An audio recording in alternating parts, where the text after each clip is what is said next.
మొదట పుట్టిన బాబుకు రెండో పుట్టిన బాబుకు మధ్యలో కాంపిటీషన్ సెకండ్ ప్రెగ్నెన్సీ అప్పటి నుంచే మొదలు కావచ్చు.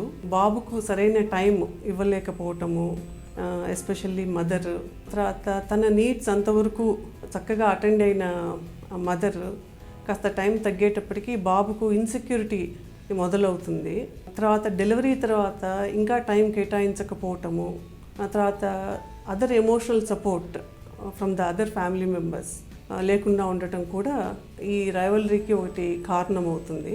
ఎస్పెషల్లీ మన న్యూక్లియర్ ఫ్యామిలీస్ ఇప్పుడు ఉన్నవి చూసుకుంటే నానమ్మలు అమ్మమ్మలు ఎప్పుడో అవసరానికి రావటము, ఏదో అటెండ్ కావడం జరుగుతుంది.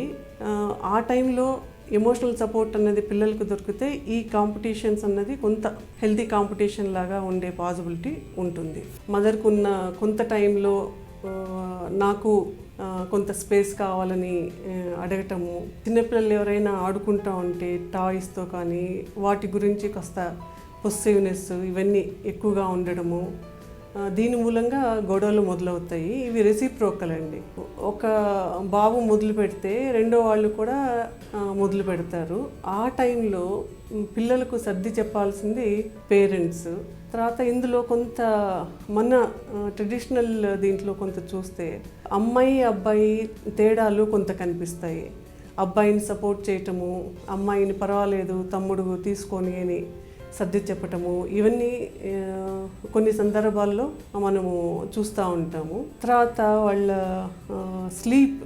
నిద్రకు సంబంధించి కూడా కొన్ని డిమాండ్స్ ఉంటాయి.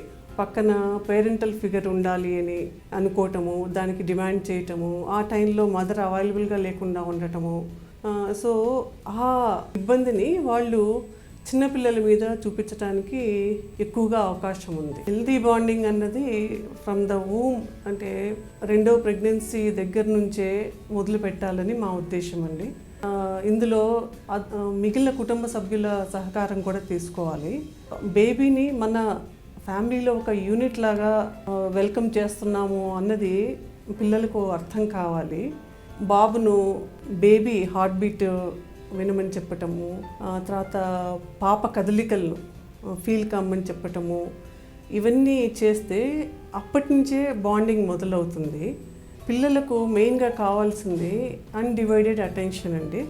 ఆ అన్డివైడెడ్ అటెన్షన్ మదర్ డెలివరీ తర్వాత ఇవ్వటము కొంచెం ఇబ్బంది కాబట్టి ఫ్యామిలీ మెంబర్స్ ప్రీ ప్లాన్డ్గానే కాస్త బేబీని మెల్లగా తనకు స్పెషల్ టైము ప్రొవైడ్ చేయటము, అవసరాలను తీర్చడానికి కొంత టైం ఎక్కువ స్పెండ్ చేయటము జరిగితే మదర్ మీద ఉన్న బర్డెన్ తగ్గి బేబీకి అదర్ కంఫర్టబుల్ ఇది కూడా అలవాటు అవుతుందండి. బాండింగ్ అన్నది పిల్లల మధ్యలో రకరకాల కారణాల మూలంగా ఏర్పడుతుందండి. దానికి ఇతర కుటుంబ సభ్యులు కూడా కాస్త ప్రోత్సహించాలి. ఎప్పుడైతే మదర్ అటెన్షన్ తగ్గుతుందో మిగిలిన వాళ్ళు ఆ పార్ట్ ఆఫ్ కేర్ తీసుకోవటానికి సంసిద్ధంగా ఉండాలి. ఉదాహరణకు పాప బాగుంది అని ఎవరన్నా అన్నారనుకోండి, బాబు పక్కనే ఉంటే మదర్ ఇలా చెప్పొచ్చు, నా ఇద్దరు పిల్లలు చాలా చక్కగా ఉన్నారు అన్నది. దాంతో మొదటి బాబుకు కాస్త మంచి సెల్ఫ్ ఎస్టీమ్ లాగా ఉండి నన్ను కూడా అప్రిషియేట్ చేస్తున్నారు అన్న ఆలోచనలు మొదలయ్యి బేబీ ఇది మనకు సంబంధించినది, I have to take care అన్న ఆలోచనలు కూడా రావడానికి పాసిబిలిటీ ఉందండి.